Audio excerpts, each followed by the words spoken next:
বিসমিল্লাহির রাহমানির রাহিম। আমরা সবাই নিজেদের মুসলিম বলি, কিন্তু কত অজানা ভুল ধারণা প্রতিদিন আমাদের ঈমানকে ক্ষতিগ্রস্ত করছে, হয়তো আমরা বুঝি না। কেউ ভুল শিখিয়েছে, কেউ শুনে শুনে মেনে নিয়েছি, আর কিছু ভুলকে আমরা নিজেদের ধর্ম ভেবে বসে আছি। কিন্তু সত্যিকার ইসলাম এমন নয়। তাই আজকের এই আলোচনা মুসলিমদের জরুরি 10টি ভুল ধারণা, শুধু একটি লেখা নয়, এটা আমাদের অন্তরের সামনে রাখা সত্যের দর্পণ। যদি আজই আমরা ভুলগুলো ঠিক না করি, তাহলে কাল হয়তো এই ভুল ধারণাগুলোই আমাদের পথকে অন্ধকার করে দেবে। চলুন একবার সত্যের আলোয় ফিরে তাকাই, নিজেকে ঠিক করি, আর সুন্নাহর আলোতে পথ খুঁজি। 1.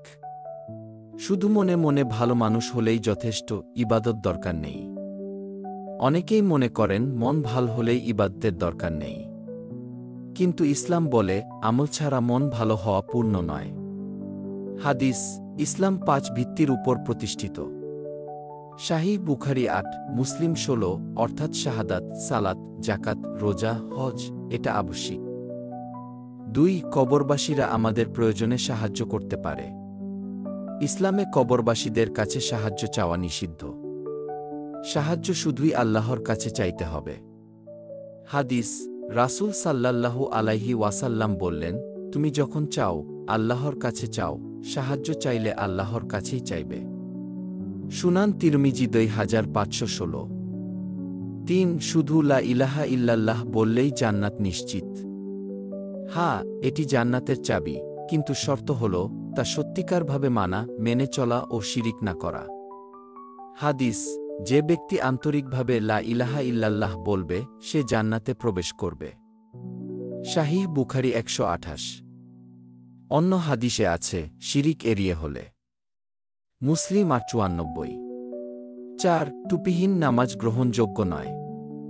টুপির বাধ্যতামূলক কোনো দলিল নেই।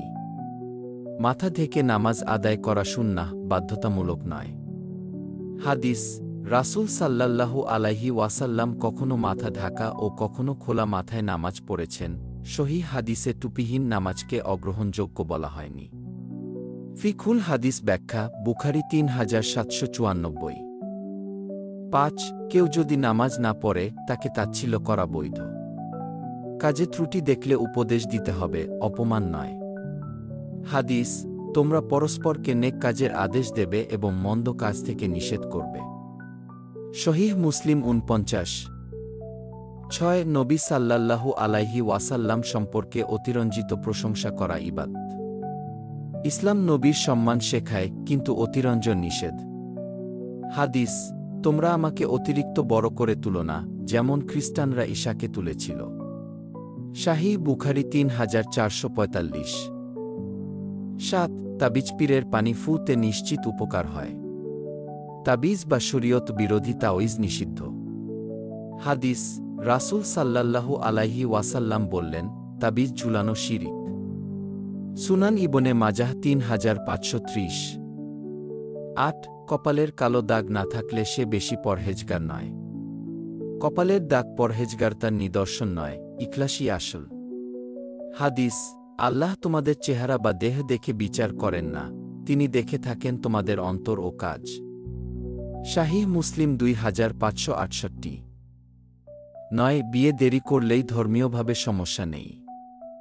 ইসলাম বিয়েকে সহজ করতে বলে, অনর্থক দেরি ডিসকারেজড। হাদিস: তোমাদের মধ্যে যে বিয়ে করার সামর্থ্য রাখে, সে যেন বিয়ে করে। সহিহ বুখারী 5066। দোষ: মৃত্যুবার্ষিকী, 40, 3 দিন 7 দিনের আয়োজন সুন্নাত।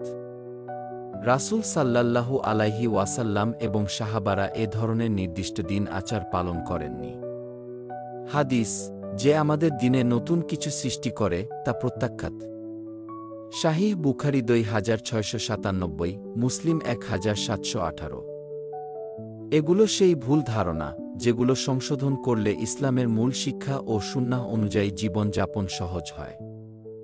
সবগুলো হাদিস সহিহ উৎস থেকে নেওয়া, সংক্ষেপে প্রদান করা হয়েছে। ইসলাম কোনো জটিল ধর্ম নয়, বরং সহজ, পবিত্র ও পরিশুদ্ধ জীবন ব্যবস্থা। কিন্তু ভুল ধারণা, কুসংস্কার ও সংস্কৃতির চাপে আসল সুন্নাহ অনেক সময় হারিয়ে যায়। তাই নিজেদের আকীদা, আমল সুন্নাহের আলোকে ঠিক করা শুধু জরুরি নয়, বরং ঈমান রক্ষা করার অন্যতম দায়িত্ব। হাদিস, কোরআন এবং সঠিক জ্ঞানের আলো ছাড়া আমরা কখনোই সত্যের পথে দিয়ে থাকতে পারব না। যে ভুল ধারণা আজই সংশোধন করা সম্ভব, তা আগামীকাল পর্যন্ত ফেলে রাখা ঈমানের জন্য ক্ষতি ডেকে আনতে পারে। আসুন, কুসংস্কারের অন্ধকার ছেড়ে প্রামাণিক ইসলামের আলোতে ফিরে যাই।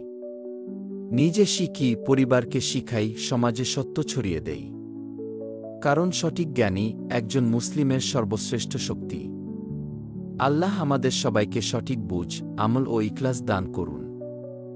আমিন।